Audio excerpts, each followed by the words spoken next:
కరీంనగర్ జిల్లా జమ్మికుంటలో భారతీయ జనతా పార్టీ ఆధ్వర్యంలో గాంధీ చౌరస్తా వద్ద మహిళా రిజర్వేషన్ బిల్లుపై ధర్నా రాస్తారోకో నిర్వహించారు. కాంగ్రెస్ పార్టీ బిల్లును అడ్డుకుందని నిరసిస్తూ బీజేపీ నాయకులు నినాదాలు చేశారు. మహిళలకు 33% రిజర్వేషన్కు కాంగ్రెస్ వ్యతిరేకంగా ఓటు వేసిందని విమర్శిస్తూ నరేంద్ర మోడీ ప్రభుత్వం తీసుకొచ్చిన బిల్లుకు మద్దతు తెలిపారు. ఈ కార్యక్రమంలో స్థానిక బీజేపీ నాయకులు, మహిళా మోర్చా సభ్యులు పాల్గొన్నారు.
పార్లమెంట్లో మహిళలకి 33% రిజర్వేషన్ కల్పించాలని మన మోదీ గారు చాలా ప్రతిష్టాత్మకంగా నిర్ణయం తీసుకున్నారు.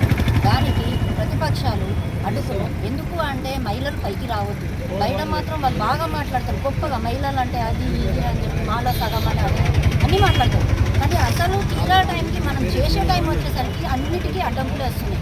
ఏంటి అంటే మళ్ళీ క్రెడిట్ మోదీ గారికి పోతుంది అని చెప్పి ఈ 33% రిజర్వేషన్ రాకుండా చేసి ఇలా చేస్తే ఏమైందంటే రాజ్యసభలో కానీ దేశంలో కానీ సగ భాగం రాజకీయంలోకి రాకుండా మహిళలను పక్కకు జరుపుతున్నారు.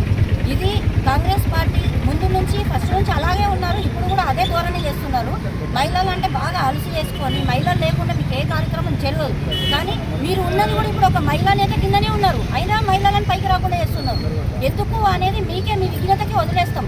మహిళా బిల్లు వస్తే 33% మహిళలకి జరిగితే మన దేశం చాలా బాగుపడుతుంది అనేది ప్రతిష్టాత్మక నిర్ణయం మన మోదీ గారు తీసుకున్నారు.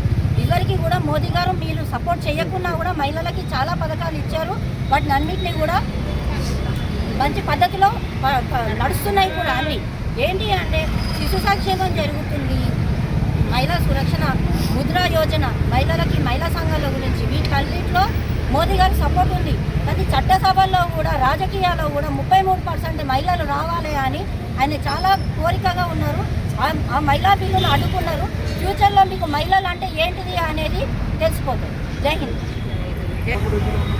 భారతదేశ అత్యున్నత పార్లమెంట్లో నిన్న ప్రధానమంత్రి గారు మరియు కేంద్ర ప్రభుత్వం మహిళలకి 33% రాజకీయాల్లో మరియు విద్యా వివిధ రంగాల్లో కూడా ఉద్యోగాల్లో అవకాశం కల్పించాలనే బిల్లుని పార్లమెంట్లో ప్రవేశపెట్టి మహిళలకి అసెంబ్లీలో మరియు పార్లమెంట్లో 33% రిజర్వేషన్ ఇచ్చి మహిళలకి ఒక ఉన్నతమైన స్థానం ఇవ్వాలని చెప్పి నరేంద్ర మోడీ గారి ప్రభుత్వం ఆలోచిస్తుంటే ఇక్కడ ఉన్నటువంటి కాంగ్రెస్ పార్టీ కానీ అక్కడ ఉన్నటువంటి రాహుల్ గాంధీ, ప్రియాంక గాంధీ గారు మహిళల కోసం పోరాటం చేస్తున్నామని చెప్తున్నారు. కానీ నిన్న మహిళా బిల్లును ఎందుకు అడ్డుకున్నారో ఈ దేశ ప్రజలకి, మహిళలకి కాంగ్రెస్ పార్టీ జవాబు చెప్పాలని చెప్పి మేము భారతీయ జనతా పార్టీ పక్షాన డిమాండ్ చేస్తున్నాం.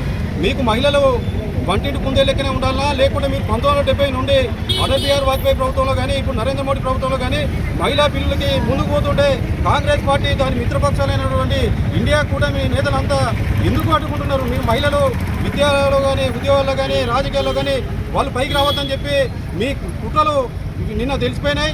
ఇప్పటికైనా మహిళలంతా దయచేసి ఆ ఇండియా కూటమి నేతలందరినీ తరిమి కొట్టాలని చెప్పి వాళ్ళని ఎక్కడికెక్కడ గ్రామాల్లో కానీ వార్డులో కానీ మీ ఎమ్మెల్యేలు, కాంగ్రెస్ ఎమ్మెల్యేలు కానీ ఎంపీలు కానీ ఎక్కడికి వచ్చినా కూడా మహిళా నేతలంతా మహిళలంతా ఏకమై వారికి నిరసనగా చెప్పాలి. వాళ్ళని ఎక్కడెక్కడ అడ్డుకుంటేనే ఈ మహిళా బిల్లు సాధ్యమవుతుంది. మహిళా బిల్లు సాధ్యమైతేనే మహిళలకి రాజకీయ పరంగా కానీ, ఉద్యోగ పరంగా కానీ, విద్యాపరంగా కానీ అన్ని రంగాల్లో 33% రిజర్వేషన్ అమలైతేనే మహిళలకి ఒక శక్తి వస్తుంది. ఆ శక్తి సాధించుకోవాలంటే మహిళలంతా ఐక్యంగా భారతీయ జనతా పార్టీకి సపోర్ట్ చేయాలని చెప్పి మేము పిలుపునిస్తున్నాం.